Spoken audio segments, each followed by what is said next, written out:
Yo, welcome back to The Source. I know a lot of people are pumped for this day, right? 15 NBA games, so the truth is there's not a crazy amount of value on the board here today, but we're going to point out the spots where there is some. Hottest out recently, 9-1 of my last 10. Sheesh! Let's go. Let's get into the night games tonight. Welcome to The Source. Hey, get the source. The source. The source. Hey, get the source. First up, Sixers vs. Magic. This game is completely meaningless. Philly's got their entire roster on the injury report. Yep, skipping it. Here's a game that's not completely meaningless, I guess. We got Nets, Cavs, and Brooklyn here. Nets playing to clinch the 2 seed. So it has a little bit of meaning. We'll take a look. So check the line out. Early this morning, we were looking at Brooklyn -14, -14.5 on some books. Bunch of Cavs money comes in. I don't know why or who's placing these foolish bets, but a bunch of Cavs money came in and it dropped the line from 14 down to Brooklyn -13 is where we're at now. I honestly don't get it. I like Cleveland. I like Colin Sexton, Darius Garland. I think they got some young pieces here, but the Nets have their big three all on the court, playing a game to clinch the 2 seed. So although it's not like a life or death game, they're going to come out balling. Will Brooklyn pull those guys off the court at the end with a big lead? Possibly, but I think it'll be a big lead. I'm talking like 25, 30 points in the fourth quarter type lead. I don't know. It's tough. These games are tough, man. So I'm going to say Brooklyn -13. I'm going to put it on the menu for now. If anything changes, Twitter, Instagram story, and Facebook next game. Next up, Hawks Rockets in what could possibly be a meaningful game. So if the Knicks lose this afternoon, they're playing right now, I think it's the second quarter. If the Knicks lose that game to the Celtics, then the Hawks are playing for a 4 seed. So it could be a meaningful game if the Knicks lose. I don't see them losing to this Celtics team. They're resting, whatever. We'll talk about it for a second. So as we take a look here, we see this line open at Atlanta -13.5, and you're probably like, shit, how did it drop 6 whole points?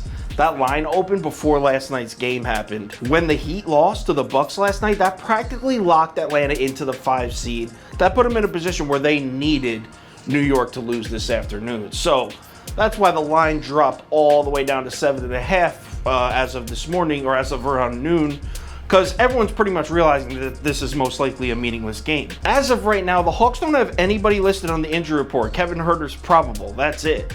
So it looks like as of right now, they're planning on playing their starters. But like I said, the Knicks game's in the second quarter. If the Knicks are winning, Knicks win this game, I have a feeling you'll see a bunch of those big Hawks names find their way on the sitting list tonight. Also, side note, I'm kind of scared of the Rockets a little bit, man. I mean, I know they're sitting a bunch of guys. Kevin Porter Jr. isn't playing. Christian Wood isn't playing. John Wall's been done for a while. Eric Gordon's out. They're sitting a bunch of guys. But Kelly Olynyk is how you say it, I was corrected, is playing, and he's taken that group of young Rockets role players and put them on his back.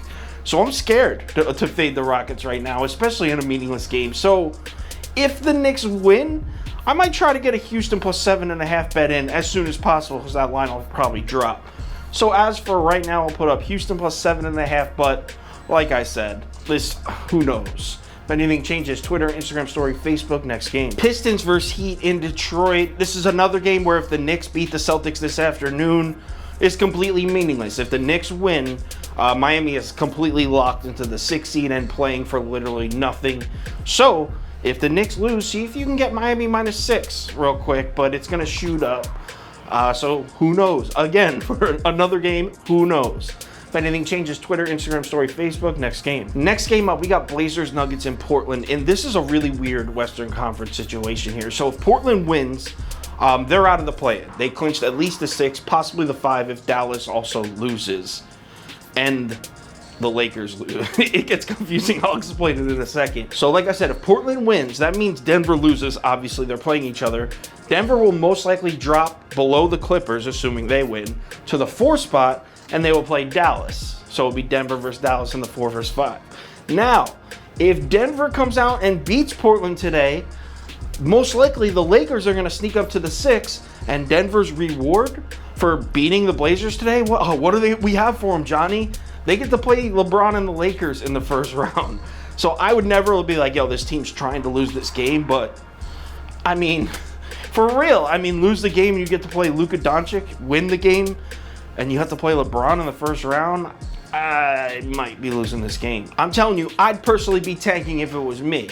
Now the question becomes, are they going to lose by enough that the Blazers cover the spread? Because it's all the way up at 9.5, 10, somewhere up there. I have no idea. Who knows what the Nuggets are going to do? What if they play hard the whole game and just blow it at the end? All they need to do is lose. They don't need to lose by 30. I don't know. I'm not comfortable placing a bet right now, especially up at 9, 9.5. I'm going to stay away. I'd say if you have to bet this game, bet Portland. But again, I wouldn't. I'm staying away. Anything changes, Twitter, Instagram story, Facebook, next game. Quick intermission. Everyone's trying to figure out like how to strategically bet this. There is no correct way. Like, I can handicap a competitive basketball game, right? I can take the pieces and break it down and find the value. I can't handicap like whether or not a coach is going to pull his guys in the third quarter. I'm not a psychic. Like, I have no idea. Like, a number of different combinations of things can happen. I don't take guesses. I don't roll dice. I don't like to leave it up to chance. I make picks that I think that I'm confident will hit at a 60% clip.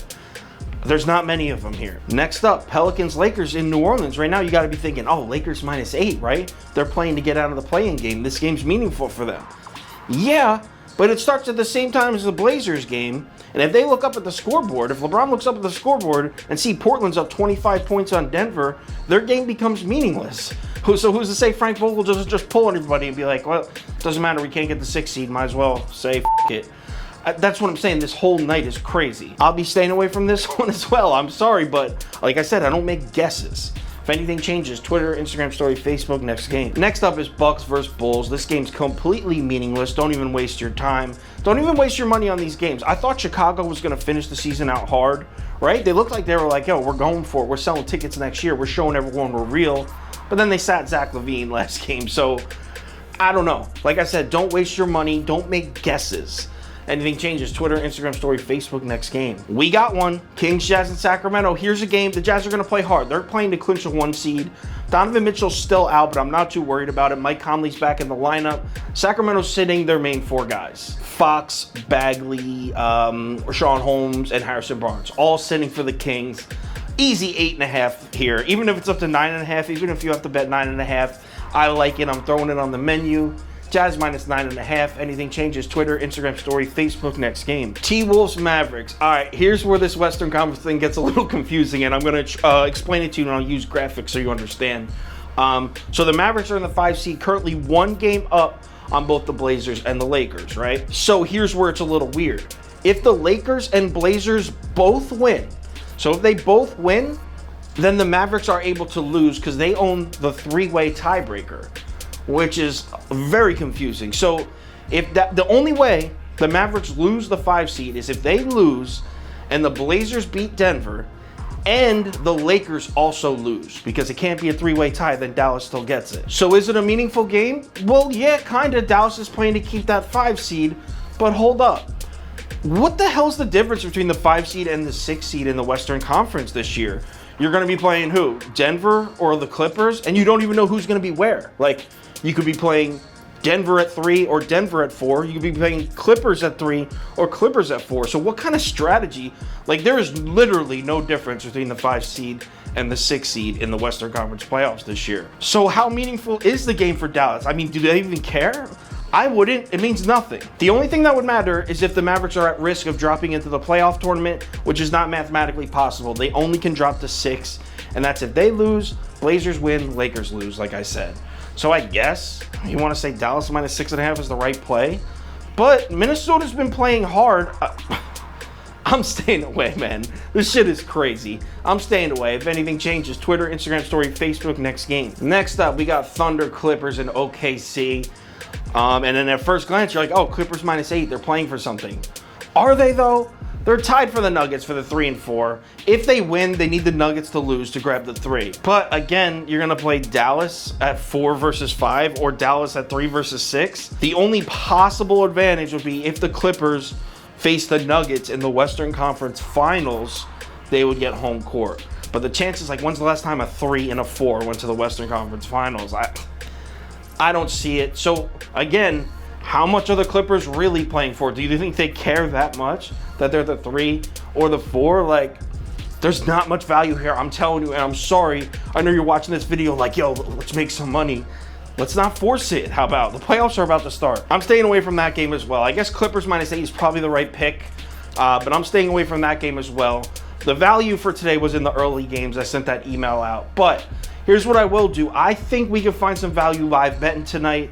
I'll be doing it on Twitter. So follow me on Twitter during the games, and I'll find us a couple live bets. Let me get a gauge of how these teams are coming out, how they're looking. Maybe if like something happens in this game, that means this team's gonna let up. Like, we can find some value tonight, live betting. Follow me on Twitter for that. I'm sorry that there's not much value in this video, but I don't make the schedule. I'm just telling you how it is. VIPs, I'll send you some sheets out around 5:30 p.m. Eastern time, same as always. Might find a couple bets on there, but again, you just heard that. There's not much here. I'll talk to you guys later. Let's make some money this afternoon.